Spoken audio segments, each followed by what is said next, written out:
स्वये श्री राम प्रभू ऐकती हे गीत रामायणामधलं पहिलं गीत. नक्की काय घडलं होतं या गीताच्या रेकॉर्डिंग दरम्यान? नमस्कार.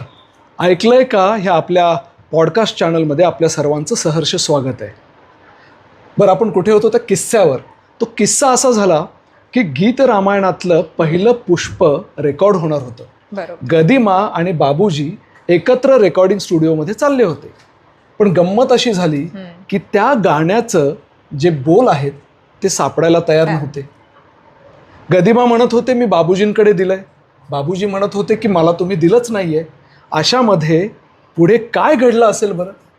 किती तणावाचं वातावरण असेल विचार करा. दुसऱ्या दिवशी म्हणजे 1 एप्रिल 1955ला हे गाणं आकाशवाणीवर प्रसारित होणार होतं आणि त्याचा कागदच सापडत नाहीये. आपले गदिमा म्हणजेच अण्णा चांगलेच तापले होते. तापलेच काय, ते तडक घरी निघाले होते. पण अशा वेळेस त्यांचे मित्र सीताकांत लाड मदतीला धावून आले. त्यांनी त्यांना एका खोलीमध्ये अक्षरशः कोंडून ठेवलं आणि सांगितलं की हे गीत लिहिल्याशिवाय बाहेर यायचं नाही. बरोबर. असं ठरलं की गदिमा जेव्हा ते गीत पूर्ण लिहितील त्यानंतर ते आतून दारावरती टकटक करतील आणि तेव्हाच दार उघडलं जाईल.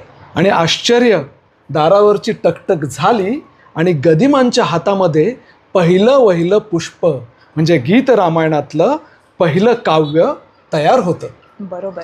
आपल्या संस्कृतीतल्या एका महान गीताचा जन्म ह्या अशा रंजक पद्धतीने झालेला आहे. अशा रंजक गोष्टींसाठी, नाविन्यपूर्ण अभिवाचनासाठी आणि कथेमागच्या कथेसाठी आमचा ऐकलंय का हा पॉडकास्ट जरूर बघत राहा आणि सबस्क्राईब करायला विसरू नका. नमस्कार.